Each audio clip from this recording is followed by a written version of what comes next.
Hola, hola, mucho gusto. Mi nombre es Luisa Fernanda Castillo y esta tarde vengo a hablarles sobre un artículo del autor Jonathan Calderón Rojas, el cual trata las etapas del conflicto armado en Colombia hacia el posconflicto. En este artículo se analizan las etapas del conflicto armado en Colombia desde una perspectiva teórica, en la cual se establece que el conflicto tiene su propio ciclo de vida, en el cual alcanza pues un punto máximo e incluso violento, luego disminuye, desaparece y en algunos casos vuelve y reaparece de una manera más significativa.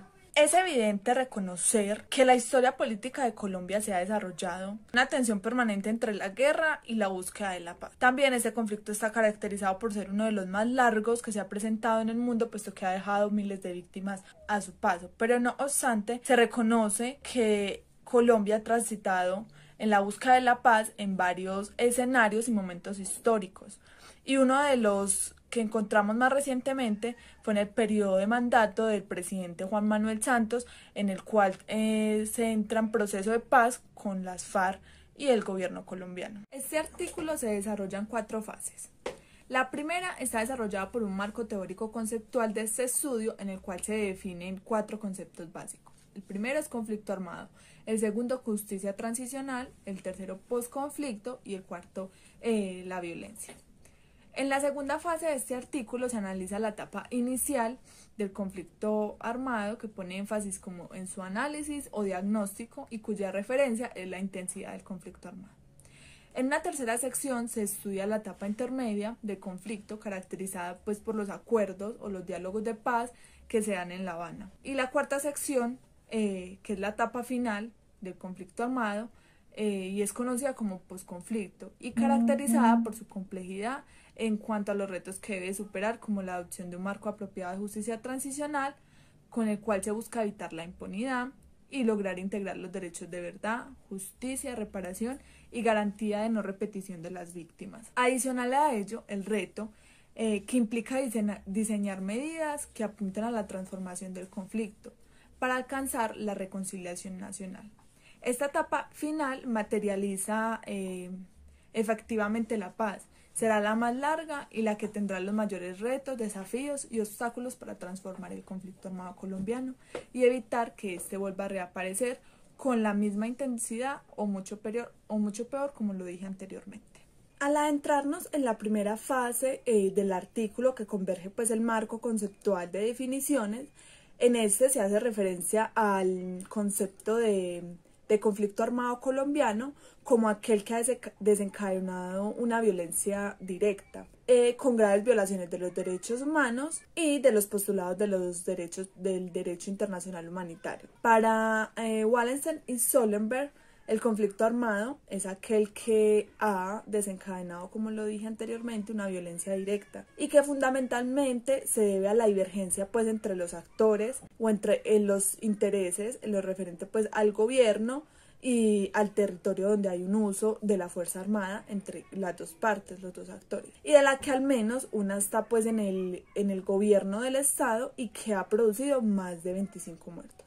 Por otro lado, el término de justicia transicional se entiende como el conjunto de herramientas, mecanismos que permiten hacer frente a un legado de graves y masivas violaciones de derechos humanos que implican la necesidad de integrar elementos para garantizar la verdad, la justicia, la reparación y la garantía de no repetición. El concepto de posconflicto se refiere a una nueva etapa que se inicia después de la firma del acuerdo de paz. Y en cuanto al concepto de violencia, para Calhoun, este tiene como una triple dimensión, es decir, una dimensión directa, estructural y cultural. La violencia directa es la violencia manifiesta, que es más evidente, y su manifestación puede ser por lo general física, verbal o psicológica. La violencia estructural es la violencia intrínseca a los sistemas sociales, políticos y económicos. Y la violencia cultural es la que se refiere a aspectos de la cultura en el ámbito simbólico de nuestra experiencia, que puede utilizarse para justificar o legitimar la violencia directa o estructural.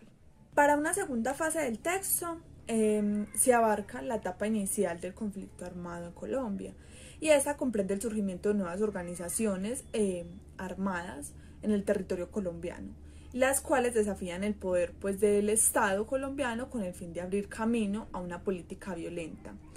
Pero podemos notar que esta fase aún está vigente, puesto que solo terminará en el momento en el que se llegue a un acuerdo definitivo entre el gobierno y la totalidad de los grupos insurgentes. Esta etapa inicial del conflicto armado en Colombia se da a partir de la década de los 60, con el surgimiento de distintos grupos insurgentes. La aparición como de estas guerrillas estuvo enmarcada en el conflicto global, surgido después de la Segunda Guerra Mundial en 1949, entre un occidente liberal y un oriente socialista, y fue alentada por el impacto del triunfo de la Revolución Cubana en 1959. En este apartado también se integran varias características y elementos propios del conflicto armado que para Entelman atraviesa como 8 puntos básicos, pero de los cuales solamente se enfoca en 3.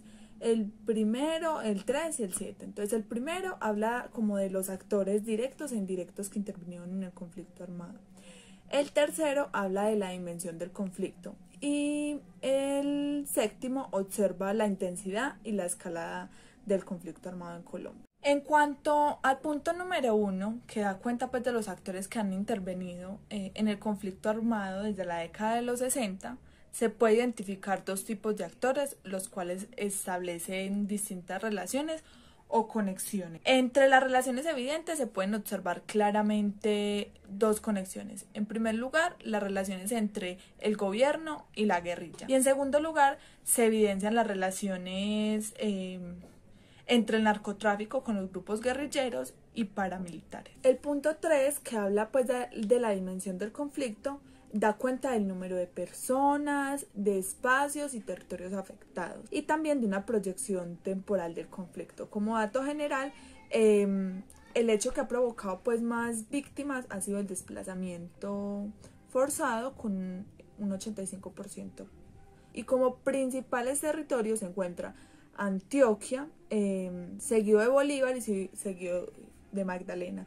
El punto 7 muestra la intensidad del conflicto armado y su escalada, en el que se logran observar los puntos máximos y los puntos bajos de esta violencia directa de la que hacen uso los actores que intervienen en el conflicto, principalmente el ejército, los paramilitares y los grupos guerrilleros. En el periodo de 1988 a 1992, la violencia alcanzó una escalada mediana dentro del conflicto y la mayor escalada se presentó en el periodo 1996 al 2002, que fue caracterizado por las masacres relacionadas al control de los territorios que se presentaron. Para una tercera fase se plantea la etapa intermedia del conflicto armado en Colombia, que inicia con las negociaciones de paz en La Habana y termina con la firma de un eventual acuerdo de paz entre la guerrilla y el gobierno colombiano. OLAP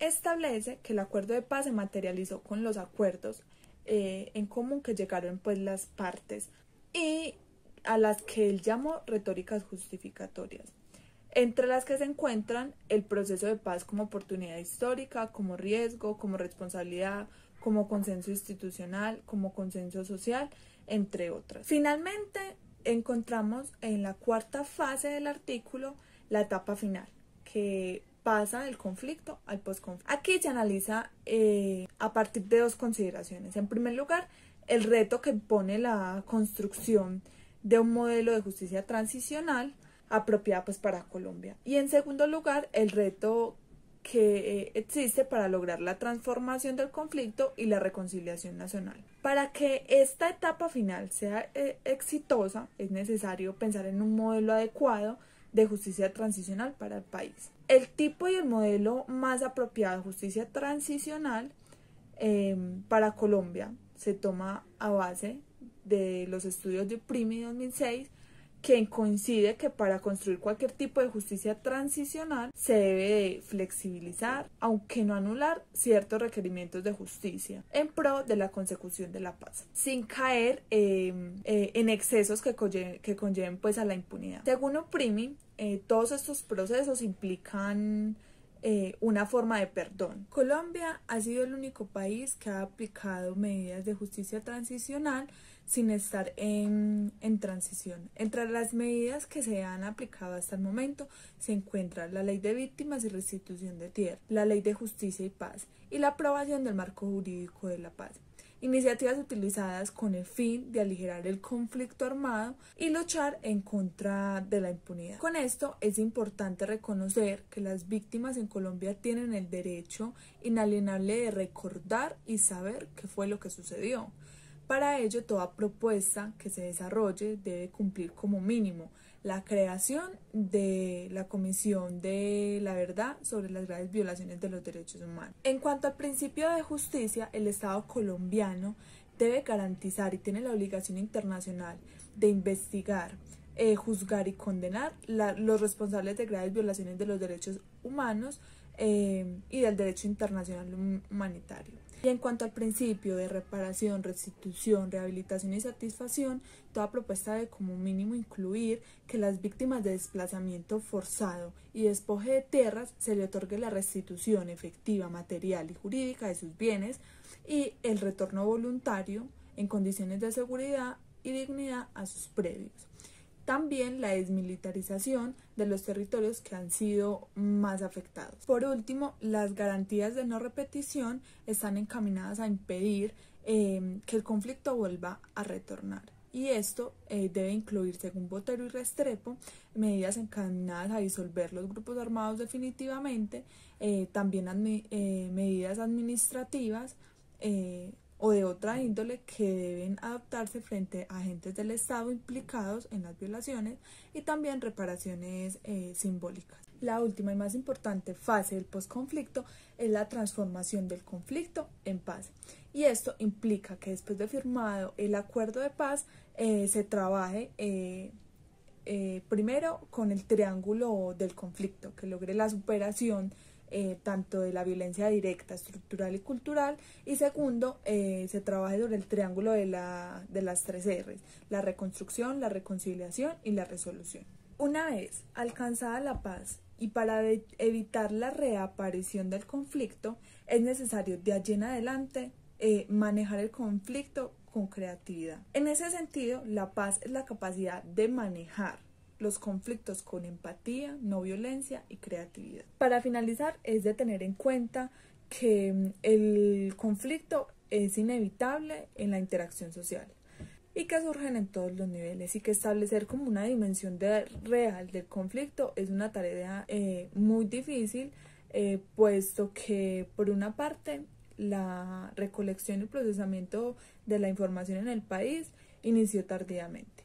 Por otro lado, la falta como de voluntad política para asumir y reconocer la problemática fue otro de los problemas. Y por otro lado, no se ha contemplado como la magnitud verdadera de la problemática. A ello se anexan obstáculos logísticos y metodológicos para captar y registrar la información y problemas derivados de la dinámica misma de la guerra, tales como su extensión en el tiempo, las transformaciones en los mecanismos de violencia de los actores armados y el entrecruzamiento de múltiples tipos de violaciones o de violencia. Entonces, en general, este texto nos plantea que así como nosotros que tenemos un ciclo, nacemos, nos reproducimos y morimos, el conflicto también puede pasar por lo mismo, pero a diferencia de nuestro círculo, el conflicto armado puede reaparecer y es cuestión de nosotros saber cómo lo asumimos y de qué manera o qué estrategias se van a crear para no hacer que volvamos a incidir o reincidir en lo mismo. Muchas gracias.